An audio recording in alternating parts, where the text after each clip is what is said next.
seen Beetlejuice 160 times and it keeps getting funnier every time that I see it. But I've seen Beetlejuice once and I would probably never see it again. After waiting for some time with certain enthusiasm, I never found the moment to go to the movies when it was released. So it's been a month in between it was released and now, like more than a month, probably. So I didn't watch it when it was recently out. And of course, I've been exposed to the internet people saying their opinions. And some were very good and some were very bad. And of course, I was worried in advance, okay? Because it's rare the time when a second part, if we can call it like that, I guess we can call it like that. It's Beetlejuice. So Beetlejuice 2. It's very rare the case that the second part for a movie is good. Like Mad Max 2, Terminator 2, and very few other examples. Because usually they destroy the legacy of the movie. I have not watched Joker 2, but I've seen some things and I'm scared. Beetlejuice was already a conclusive movie, so yeah, what else could be done, right? But, you know, after the first hesitance and the first fears, we started seeing some trailers, we started seeing some confirmations of the cast, and we started seeing some posters and stuff like that, and it was like, okay, maybe it's worth it. But opinions, again, were very, very varied in both sides of the spectrum. Like, I liked it a lot, I didn't like it, what kind of crap was Tim Burton smoking this time, it was so much fun, it was unnecessary. So based on the opinion of people, which I tried not to follow, but anyways an influence that we get as society, I was highly conflicted.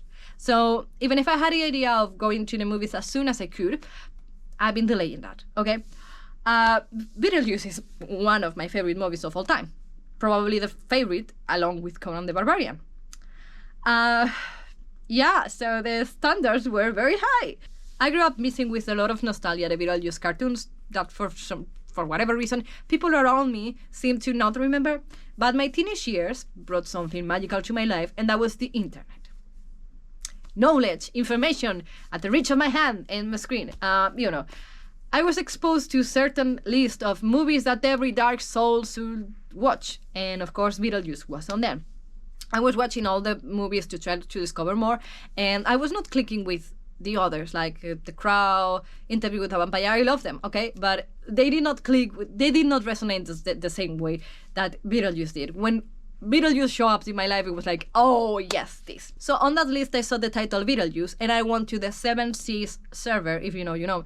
And I put an invisible patch on my eye, and I typed Beetlejuice, and I waited 300 years to have the movie on my folder. It took forever. I was using ARS back in the day, and I only had access for 1 hour per day to the internet. I don't miss those days, okay? I don't miss them at all. Fate wanted me to be sick, and I had to stay home for a couple of days. I guess it was a call. I don't know. I don't remember.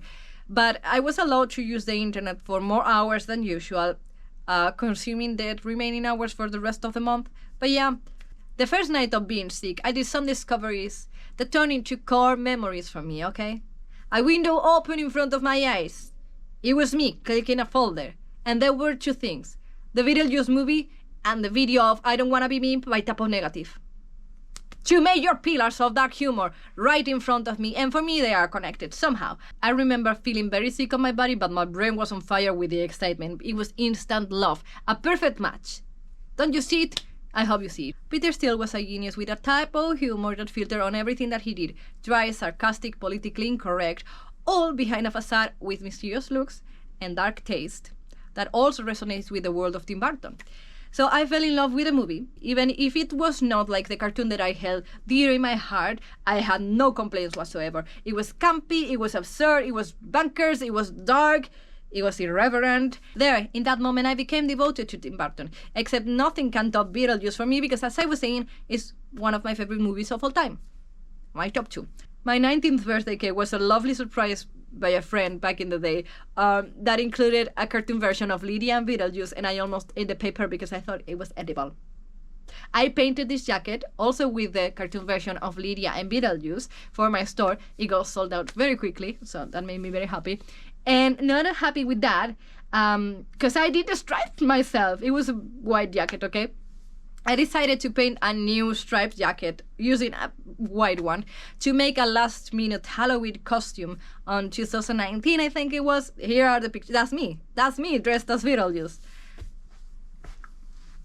Yeah, that. While I am a Tim Burton fangirl, I've been ignoring the latest era of his works and pretending that it has not happened. The first letdown was Alice in Wonderland. It was a huge disappointment because in my mind it made perfect sense that the greatness and cuckoo-ness of Tim Burton will align with the greatness and cuckoo-ness of the universe created by Lewis Carroll. It was a perfect match, okay? I love the universe of Alice. Alice Through the Looking Glass, Alice in Wonderland, anything inspired by Alice, I usually like. But what a fucking shitty movie. And the second part, everything. Dark Shadows was promising and it turned out to be a turd. Abraham Lincoln Vampire Hunter. Let's not talk about that, shall we? Frankenweenie was an exciting premise. It was based on a short movie that he did on his early days with Shelley Duvall, and the short movie is great. I love it. But the long movie? Bland. This is the best thing I can say. Big Eyes. That was actually a good movie. I remember watching it on a trip while I was on a bus, and I did not know that it was Tim Burton until I saw the credits, and I was surprised because it's not the type of movie that I will relate with Tim Burton, but that is a good movie. I guess it went under the radar because if that bus company had it on the screens, that is usually not a good sign. Miss Peregrine's Home for Peculiar Children, it had a great aesthetic, but it was a boring movie for me.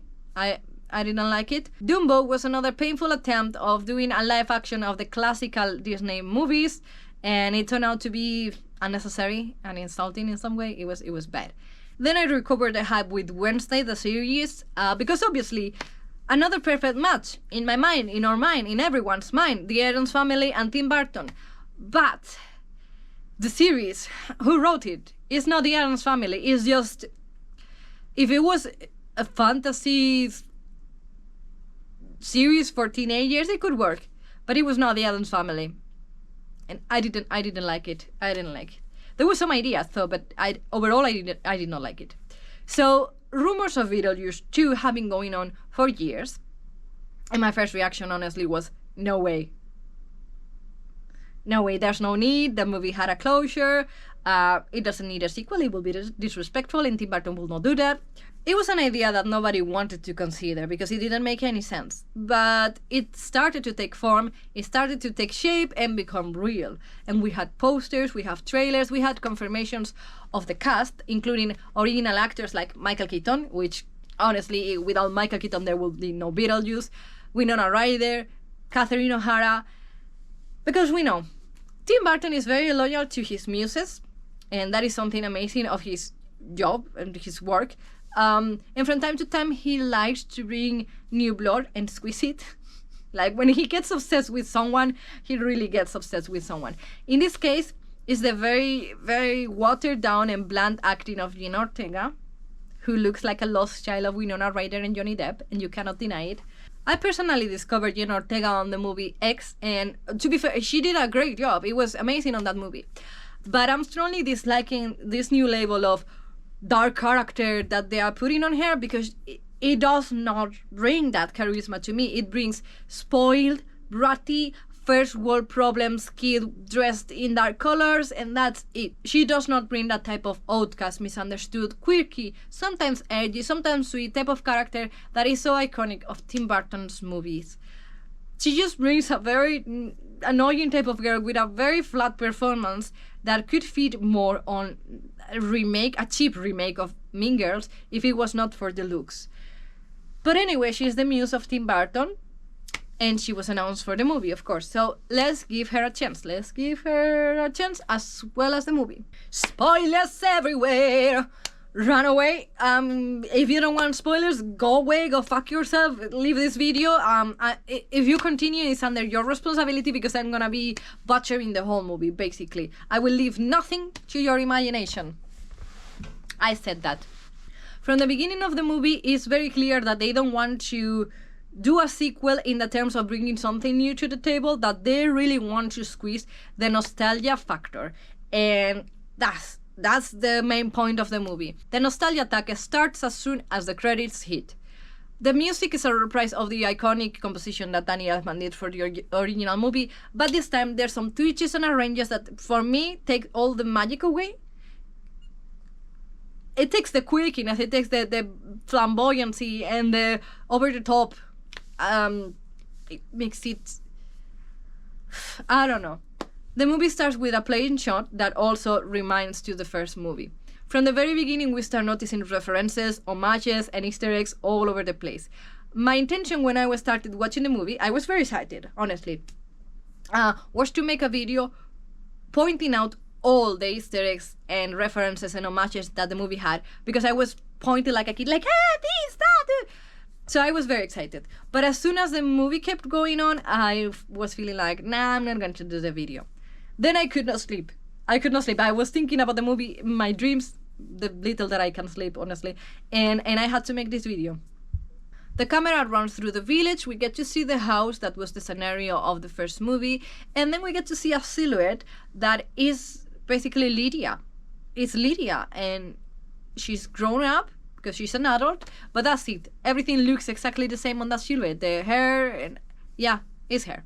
We get to see an older Lydia Dietz, dressed in a gothic attire and welcoming us to her show.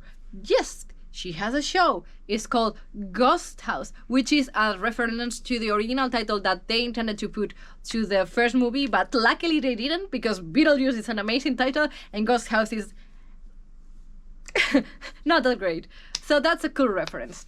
That starts with the introduction words from Lydia and everything. That reminds me to Tales from the Crypt, but maybe I tried to make that connection because the music was composed for both things by Danny Elfman. But also, she's dressed in a way that reminds to Elvira and Vampira, which, you know, we can talk about the legal situation of those two back in the day. But they were horror hosts, which we know that is a crucial inspiration for Tim Burton. He loves that type of format. So that's a cool connection that I'm making, but maybe I'm getting too far myself. I don't know. I'm very happy that they kept the dark aesthetics for Lydia, okay? Because it was not a face. It was not a face, Mom. But I find very odd that a woman on her 50s is wearing the exact same type of hairstyle, fringe and everything, and other elements that we will talk later, as when she was a teenager. It feels odd, because even on the tape that they are showing on the ghost show that she's doing, she's wearing a similar hat from the first movie. And obviously they are trying to be like, hey, this is familiar to you. But it feels very odd because it's been 40 years. Okay, I love that hat. I've been wearing a similar one myself. Lydia Dietz is an inspiration for many dark souls, but it feels weird. It does not come across as authentic style. It comes across as, we really need you to connect with the character, and we are going to do it in a forced way. And for me, it does not work. And I had a problem through the whole movie. And my problem goes further. While on the outside it looks like a perfect cartoon adult version of the teenager that we were presented on the movie, the attitude, the personality, and everything of this character is off from the beginning. Lydia can see ghosts. She has made a career about it. She has her own show. She's rich. She's famous. But she's manipulated by her manager, who is also in a relationship with. And of course, strong and intelligent people are not immune to the powers of narcissistic managers that are going to engage on romantic relationships to try to take advantage of their artists in a personal and professional way. Okay? The Tyrant Spell! From the first interactions, we get to see a Lydia that has no personality of her own. And I don't buy the whole, seeing ghosts, trauma, blah, blah, blah, because it does not fit here. There is one moment where she sees Beetlejuice in the audience, and of course she freaks out. It's fucking Beetlejuice. It was tormenting her family back in the day. But it turns out to be Paxley from the Addams Family. I mean, it's a guy that is dressed like Paxley with the stripes. We learn that the visions have happened recently, not through her whole life. Like, she's been seeing Beetlejuice recently, unless I'm missing something through the movie, which I don't think. Back in the day, she was witty, she was defiant, even when she was suffering a strong depression because she wanted to remove herself. She was feeling utterly alone. and still she had a strong personality. But now she's following every order of a guy that looks like a Halloween costume version of Bela Lugosi, like Bela Lugosi from AliExpress, that's you. She receives a call from her stepmother, Delia Ditz, who is portrayed by Catherine O'Hara, who steals the show like she did on the previous movie. She's fucking amazing, she shines every moment. She's crazy, she's selfish, she's a full-blown up narcissistic. The call, she wants Lydia to go where she is. And the big news is that Lydia's father is dead.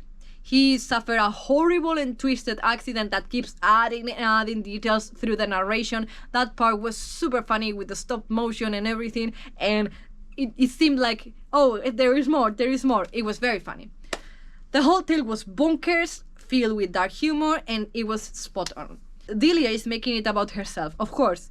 Her husband just died and she is like, me, because her art exposition is getting cancelled. And there's another artist there that gets pissed off, goes away, and as soon as he hits the street, gets killed. And that's the first time that we get to see the Netherworld. We get to see a figure from the back, and immediately it's very easy to recognize Danny DeVito, and I love this cameo. He's drinking cleaning product, cleaning the floor, polishing everything around, maintenance. And he's going with his machine and gets electrocuted with a pool of water that there is there, because apparently the laws of physics also apply to the Netherworld. And there's sparks, there's lightnings, and in that chaos, some boxes fall to the floor and open, and we get to see some pieces of a female body. A hand is walking with the finger, so this is a direct reference to It from the Addams Family, and gets all the pieces together with a stapler. Here I get two references. One is obviously Sally from Nightmare Before Christmas, also Tim Burton related, and his inspiration, The Bride of Frankenstein. And we get to see Monica Bellucci looking fucking amazing, and honestly, she could be the perfect Morticia. Now that all her body is together, she's asking for Beetlejuice, and she absorbs the soul of Danny DeVito. Then it's time for Lydia's daughter to know about the news. That's right, Lydia has a daughter, but this is not the daughter of Bela Lugosi from AliExpress, it's another man's daughter. The daughter, by the way, is Astrid and is portrayed by Jenna Ortega. They are not in speaking terms, and Astrid refuses to take her calls, and actually on the screen we get to see alleged mom, because she's very edgy, or whatever. So they decide to go to her school to talk with her in person. Outside the school we get to see another reference from the first movie, is one of Delia's statue.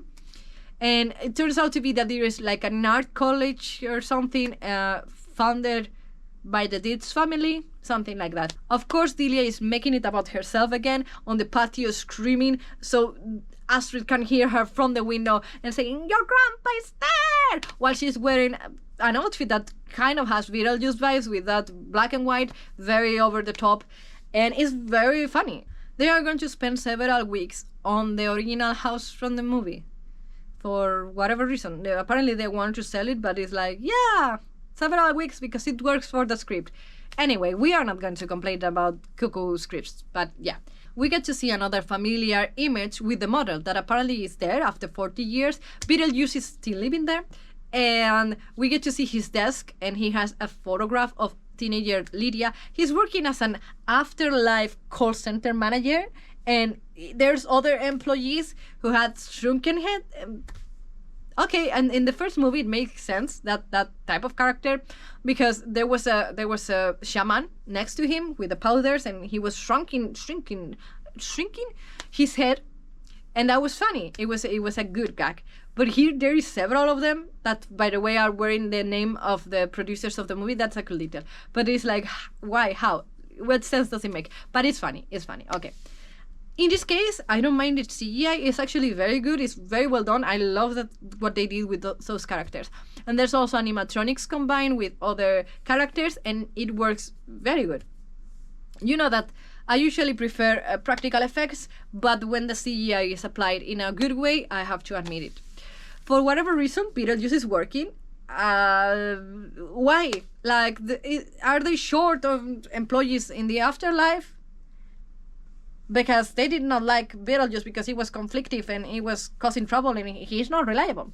Anyway, the endless Q gag appears again, and that is very funny. Beetlejuice on the same pose and with the numbers, waiting for his turn that never arrives, and a lot of people that died in very weird circumstances. Willem Dafoe appears on scene, and he is one of the highlights of the movie. He has some little cameo as a ghost detective or something like that. In his previous life, he was an actor. Now he's a detective. I don't know what was his goal because he kept changing through the whole movie, but he does amazing. And he calls Beetlejuice. He shows a picture of Monica Bellucci, and the face of Beetlejuice goes like a cartoon, and that is a funny moment. Turns out Monica Bellucci, we don't know her name yet, left a very subtle paint on the wall saying, "I'm searching for Beetlejuice. Where the fuck is this motherfucker?" Well, you have here. She's a soul sucker, and they forgot to paint Michael Keaton's neck on this scene. But shit happens. It's time for Charles' funeral, and we get to hear Deo with the children's choir. It was a key song for the original movie, but it's so forced into this one that it was just cringy. It feels very odd. It didn't add anything to me. Also, it's very funny that a wealthy man and rich man and with so many connections was having such a short funeral with so little people. But what do I know? I'm not going to judge that.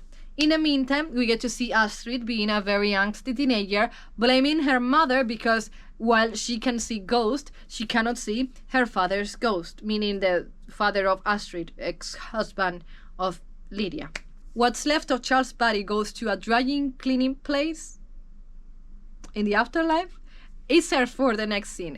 Monica Bellucci, still nameless character, is there and takes the employee of the dry cleaning place, absorbs his soul, then takes a gorgeous dress and dyes it in black #1 with some powers, and she's looking all gorgeous.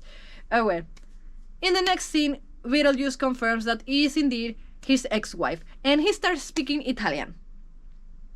It's not Michael Keaton's voice, it's just some guy speaking Italian.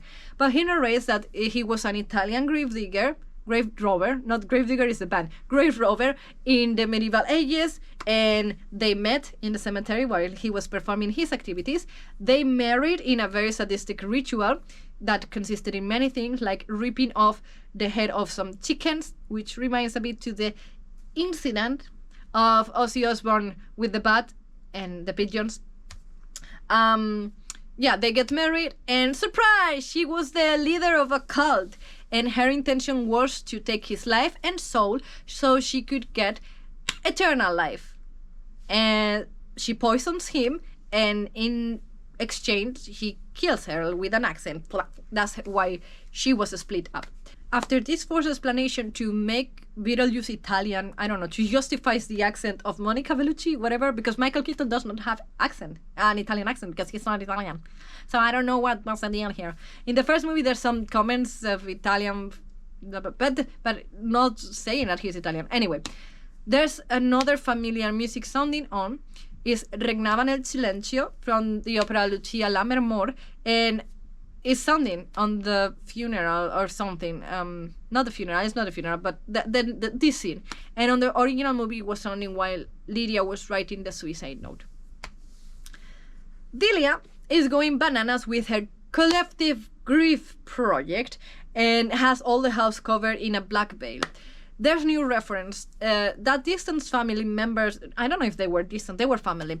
The ladies that were trying to sell the house in the first movie, the new generation appears and they want to sell this house again. During the funeral, Bela Lugosi from AliExpress, I don't remember his name. Did he have a name? I don't know. Proposes marriage to Lydia in 2 days, in Halloween. It's going to be Halloween, of course. And she's like, I guess, I don't know. And I don't know. Her personality is a serious problem here. Traumatized people can be manipulated, and even if they are strong, like I was saying, but it's just the matter that they have changed the character so much that there's no emotional reason to accept. There's no pressure. There's nothing. It's just convenience for the plot or something. I don't know. Astrid, the daughter, runs away very frustrated, and in this case, I can excuse her. I can understand, and takes a bike. And this whole scene while she's going through the village reminds to the last scene of Beetlejuice 1 when Lydia was returning home from her school. But in that case, she was very happy, like, la la la, happy new life. And in this case, Astrid is very frustrated. However, the music that they play on the background, it does not fit at all. It's like, peppy, poppy, poppy, happy, happy. It's very off. And I have the problem with most music of the movie. The soundtrack is very off. On the way through the village, we get to see some familiar places, like the school where Lydia used to go. She crosses against a tree house, and we get to see a young Johnny Depp from AliExpress showing up, and he's reading Crime and Punishment. And that gives the perfect opportunity to Astrid to be pretentious instead of just appreciating her passion for culture. I want to believe that the problem with the characters that they give to Jenna Ortega is the writing and not the actress. Willem Dafoe's character is looking for Dolores Monica Bellucci. I forgot to tell. She has a name now, which I guess means pain. At least Dolores in Spanish means pain. That sounds like a tongue twister. And of course, she's looking for Beetlejuice. So Beetlejuice is dressing one of the strong heads like him, and that is very funny. It's such an absurd gag. We get to see him with a strong head. You have pictures here. And Beetlejuice is reading the obituary section, which is also a reference to the first movie when he was reading the obituary section, and that's how he found Adam and Barbara and started appearing on the model. In this case, he sees that Charles is dead, and also on the same page there is a picture of both Lydia and Delia. If he didn't know before that Charles was dead, why was he appearing to torment Lydia about the same time? All of a sudden. Mystery. Again, maybe I'm missing something. Did he appear through her life? Delia wants to keep the grief festival all about herself, of course, and these parts are fucking amazing. She's screaming like a crazy in front of a camera, and everyone that hears her from afar thinks that she's in danger. So Lydia, Astrid, and Bela Lugosi from AliExpress all go inside, and they found her there like, what the hell is going on? Lydia is wearing a dress that is basically a reprise to her school uniform from when she was a teenager. But she's now on her 50s. I have a strong problem with the Lydia's wardrobe on this movie because it doesn't make any sense. For the rest of the characters, they did great. Beetlejuice, Delia, all of them look proper. But for Lydia, they are forcing it so much, and it's fucking irritating. Lydia explained to Astrid that both Adam and Barbara moved on because they found a loophole. It's convenient, but okay, it works on this universe. Of course, Astrid gets pissed off and angry, and I don't believe you, Mom, you suck. She doesn't believe in the ghost and supernatural world. It's a liar. You are a scammer, Mom. In some other scenes, she was complaining about her mom not being able to see the ghost of her dad, and now she's like, I don't believe in anything supernatural. Okay, that's a bit confusing. Maybe I only watched it once, so maybe I'm missing stuff. Well, one and for the photos. Then we get a scene with the statue on the patio, and if I'm right, this is the same one as the one that was in the school. So I don't know, did they do a replica and there is several all around the world because it's such a great statue? Anyway, Astrid goes into the attic and finds a flyer of Beetlejuice Bee-Exorcism services, and her reaction, I think it was something from the first movie. I don't have it clear. In this case, it's very funny anyway, because she's like, ooh, that's funny. She sees the model that is still there, and she finds an album with photographs of her father and her mother while she was pregnant, and they were all happy. And then Lydia shows up, tells some cute stories and anecdotes about it, and then she sees the flyer and is like, no, this guy is danger, horror. Lydia freaks out and she's like, no, don't say his name 3 times or we are fucked up. But of course, Astrid gets it, like, you are lying, and she runs away. At this point, even Delia is calling Lydia out for her attitude, saying, you used to be edgy, you used to be spirited, and now you are not. Astrid goes away to young Johnny Depp's from AliExpress house. I should just use the name characters, but okay. And he has a handbook for the recently deceased. And of course, he's a teenager, so he's complaining about his parents not paying attention to him, blah, blah, blah, blah, blah. Because Lydia is getting married in Halloween, young Johnny Depp from AliExpress is like, hey, girl, come here to my house, let's hang out before that, and da da da da da. In the meantime, Lydia and Mr. Bela Lugosi from AliExpress get into the motel, and Beetlejuice is acting like a couples counselor or something, and the whole office looks like when Adam and Barbara get assistance from, you know, that scene. It's another reference to the movie. Lydia says Beetlejuice, and he squeaks the same way that he did on the wedding on the first movie, like I was saying, references all the time, and stitches her mouth, shutting her up, which is another reference to the first movie in a different way. Just because Lydia gets pregnant and gives birth in the span of a second to a baby version of Beetlejuice or something, and that scene is fucking funny. The baby Beetlejuice is fucking funny. Beetlejuice scares Bela Lugosi from AliExpress with one of those faces, which is also another tribute to the original movie, like when he was trying to impress Barbara and Adam. It's time for the youngsters' date. He's dressed as James Dean and she's dressed as Marie Curie, and of course she's pretentiously offended because he does not recognize the character immediately. Of course she's the only one in the world that knows about Marie Curie. I'm sorry, Astrid, you're wearing a cape over a dress Victorian inspired that does not look like the references that we have from Marie Curie photos. Except for the period style, that's it. Because in fact, in most pictures, Marie Curie is wearing a more humble type of dress from that era, and is usually wearing black, while your dress is an elegant type of silver look. Fighting pretentiousness with pretentiousness here, I guess. The movie recreates another scene from another movie, and the couple is floating in the air, and he takes the moment to reveal that he is indeed a ghost. The movie is Casper. While the scene in Casper was very charming and sweet and lovely, this is cringy and lacking chemistry. But okay. He reveals that he died falling from the treehouse that we got to see before, breaking his breaking his neck. And he wants to recover his life. So he takes the handbook for the recently deceased, and he's like, girl, please do me a favor. I'm gonna draw a door here, knock 3 times, like the original movie to go to the afterlife. You need to chant this that is written here, and you are going to help me. And she's like, yeah, I just met you. This is crazy, but here's your life, and call me maybe or something. And she does that. She chants, and that's it. Surprise! Betrayal. He's betraying her. He's using her because he wants to exchange her life for his own death. He wants to switch places.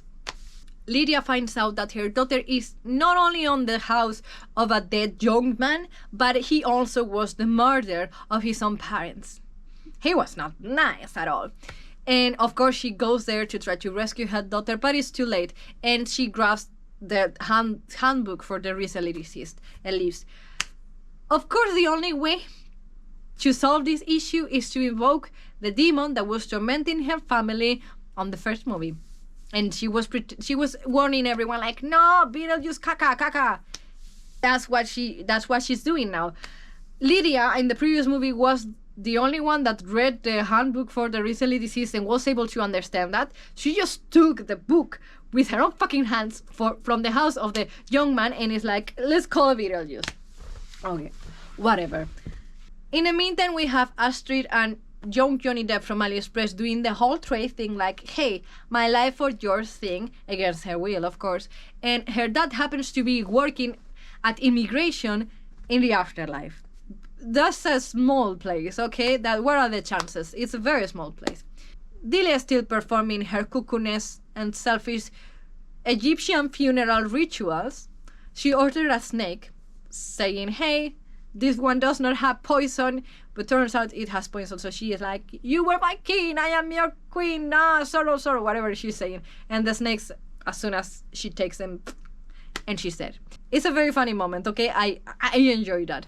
But it's only so Delia can be in the netherworld and the rest of the movie do like little cameos and that's it. Because otherwise it does not add anything. But it's fun. Lydia asks Beetlejuice for help and he is like, yeah, of course, but you need to marry me. He brings a contract. He makes her sign that and they go to the netherworld to rescue Astrid. In that moment, another feeling scene happens and it's all the shrunken head employees go through the same door that Beetlejuice opened so they could go in. They go out. It's stupid. They appear doing some things here and there around the town, but it doesn't add anything and they disappear. It doesn't bring anything. Astrid is taken to the Soul Train and it's the Soul Train, like literally. It's a bunch of people dancing to soul music and it's a tribute to the TV show. Lydia comes to the rescue. She gets her daughter, they get out, and while they're escaping, they go through a door. And of course, another reference. They get into that desert that was in the first movie with the sandworm. Astrid mentions something about like, oh look, a planet. I don't remember which planet it was.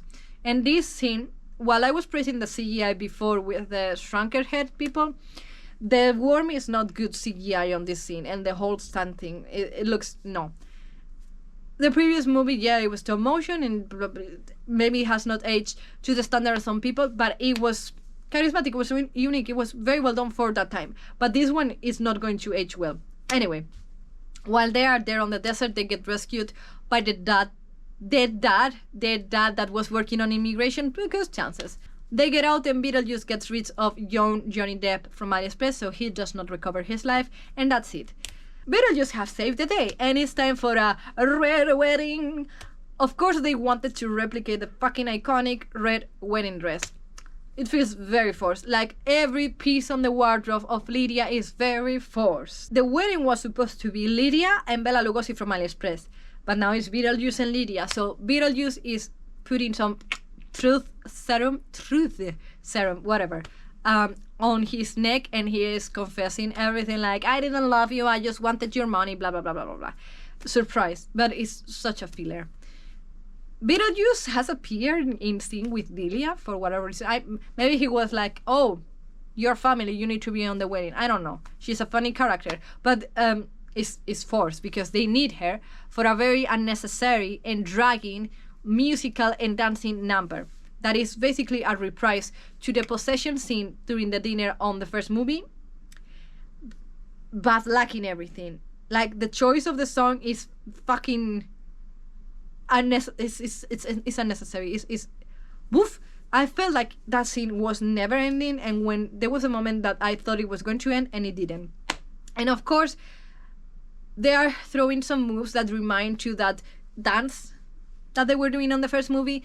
And not only that, Astrid is doing some moves that also reminds to the dance that she did on Wednesday that went fucking viral. So that was a very sneaky marketing strategy, I guess. If this was a lip sync for your life battle, some actors and actresses here will fucking fail. But okay. Anyway, we have Lydia wearing the reprised wedding dress to the original movie, and this is fucking pure desperation on the wardrobe department. Beetlejuice is also wearing the suit that he was wearing on the first movie, but this is done well. And he's wearing the striped socks instead. There's some changes on the wardrobe that make sense. Lydia has aged. She's not a teenager anymore. Willem Dafoe appears to arrest Beetlejuice, and he freezes him. And in that very moment, Dolores appears to conclude every plot line open to this moment. She appears and she is like, where is Beetlejuice? And Beetlejuice throws a what the fuck that gets bleeped. At this point, the humor has been very toned down through the movie, which is okay if it's done right. Okay, I prefer the very irreverent type of humor that they had on the first movie. It was darker, it was wilder. Yeah. Okay, I'm fine with the tone down for the newer years that we are living. But bleeping a fuck word? If it's to add some comedic effect, okay, I can buy it. I guess I can buy it. But if it's to not offend anyone, there's been like corpses in pieces through the movie. But of course, people are going to get offended by a fuck. I don't know. I don't know if that's the case. I hope it's just for comedic effect. In that case, okay. Anyway.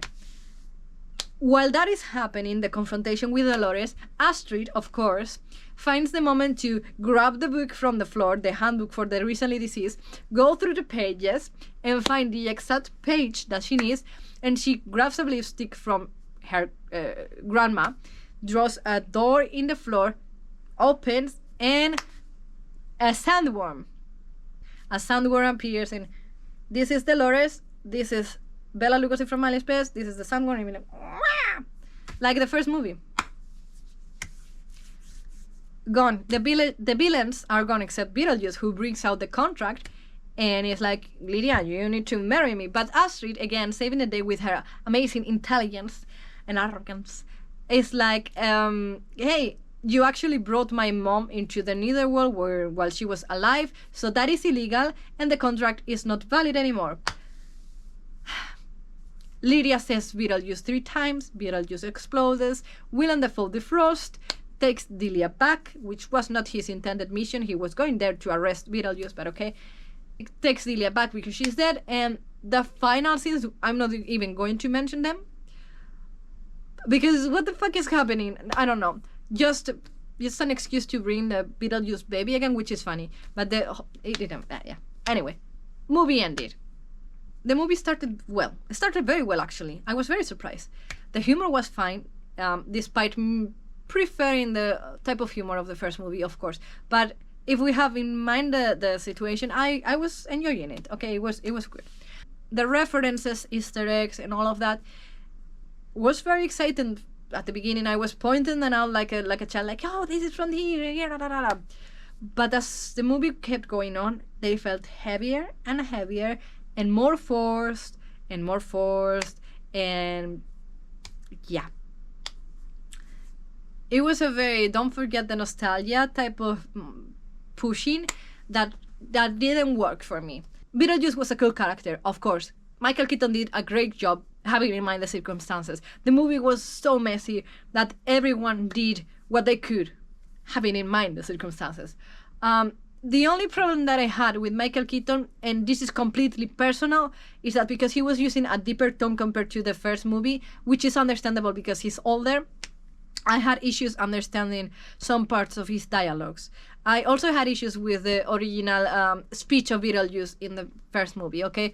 But because I'm not a native English speaker and I have some disorder that I cannot process well, yeah, it was a bit complicated for me to understand everything. Despite that, great job. Catherine O'Hara as Delia did, fantastic job. She was shining all the time. She was owning the show, basically. I actually like the Bela Lugosi from AliExpress acting, even if I don't remember his name.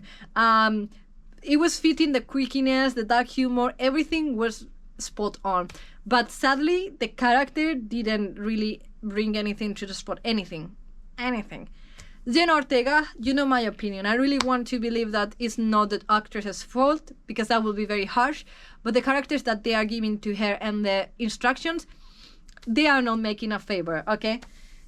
It's working for her wallet, but it's not working for the arts, in my opinion. Winona Ryder got the worst part. She didn't have any chance to really shine.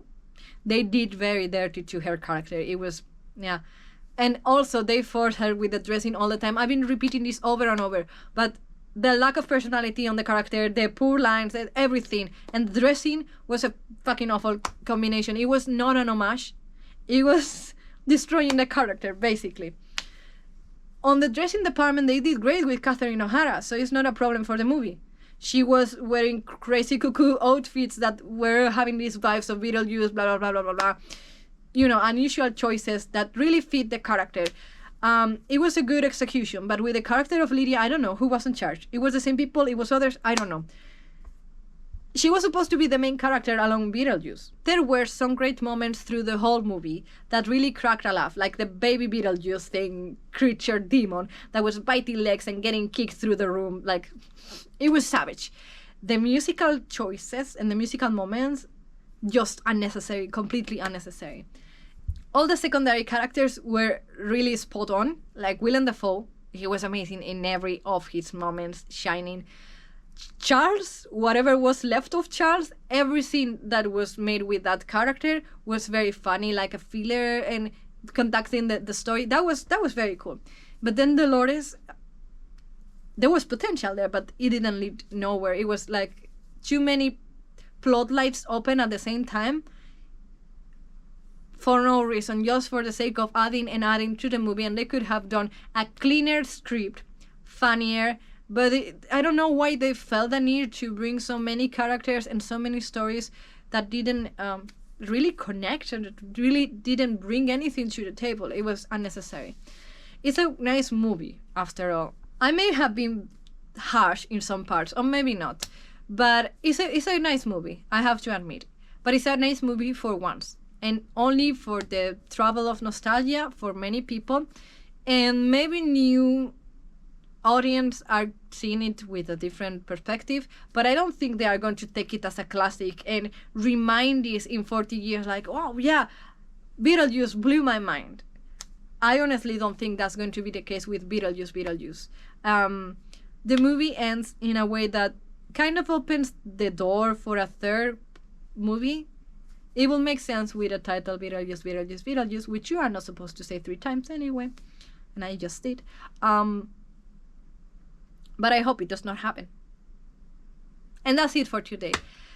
Leave a like if you went through all of this talk. I've been talking for a long time in front of a camera alone, on my own. Give me a like. Subscribe if you're not subscribed. Check out Patreon if you're interested in more of the craft and stuff that I do. I do a lot of things. Music, art. My band is there, and also and I'm very tired and I don't know what I'm saying. So just step around, there's links and all of that, and bye.